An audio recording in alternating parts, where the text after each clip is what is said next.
Viewership of NFL games was once a touchdown. The sport insulated from audience erosion plaguing the TV industry. But this season, ratings for NFL games have tumbled through the first 4 weeks of the season. So why are viewers staying away from watching their favorites on the gridiron? WSJ's Joe Flint has the answer, and he joins us from Los Angeles. Hi, Joe. Great to see you.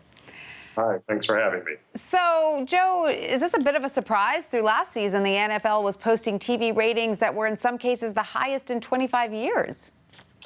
Last season was really a strong one for the NFL. And obviously, the networks that carry football and some of the advertising executives who buy time in it are a little bit curious about the declines we're seeing, in some cases, double-digit declines for the primetime games.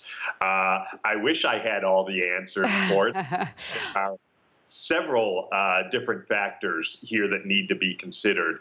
One, the election coverage certainly, I think, has sucked a lot of air out of the room, and certainly hurt ESPN's Monday Night Football game when it went up against a debate.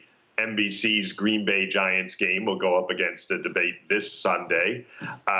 Sunday news coverage on Fox and CNN is way up in the afternoon, so that's another factor.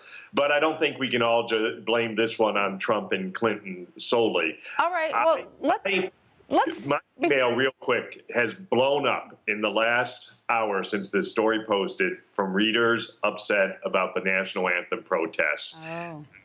I don't know if, these are people just, hardcore fans that aren't watching or not, but, I don't want to rule anything out just from the reaction. Sure. Although the NFL will point out they've had controversies before and it hasn't affected viewership that much. All right, let's take a look at the numbers. Across the board, ESPN, NBC, CBS, and Fox are all seeing, in many cases, double-digit declines in viewership over the last year. CBS Chairman Les Moonves says advertisers aren't fazed so far. Is that what you're hearing? Yeah, I mean, if the trend continues, they will be phased. Mm-hmm. I think it's early in the season. A lot of people are looking at some of the players who aren't on the field. Tom Brady's been out for a month. He'll be back this Sunday. Tony Romo is hurt. Adrian Peterson's hurt. Peyton Manning has retired. So some big names haven't been out there. Mm-hmm. And there's a lot of other sports out there. We always talk about whether there's a glut. College football ratings are way up. So sure. Say this is some backlash against football.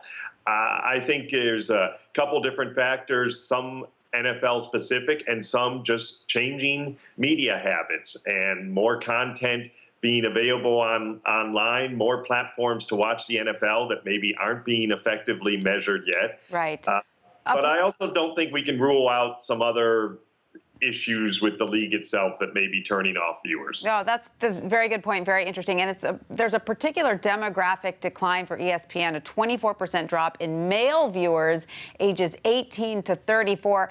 That seems particularly worrisome because if you don't get them young, how is that audience going to grow, right? Right. And it's not just ESPN. I mean, all the networks are down 18 to 34. Young men are always the toughest viewers to get for any sort of programming. But the growth of video games, the growth of esports, and I do think down the road, as fewer kids might be playing football, concerned about concussions, concerned about injuries, well, if you're not playing it as a kid, maybe you're not watching it so much as an adult. Obviously, that's something to watch over the next several years, but yeah, you have to lock fans in young. Baseball has this same problem, of course. Baseball is a real hard sell for younger people. Right. All right. Still worth pointing out that these ratings, as much as they're lower, are still very high, much higher than a lot of primetime shows, right? Yes. I mean, the NFL is still the dominant force on Sunday afternoons and in prime time, and at a time with a lot of choices and a lot of people finding new ways to watch their content.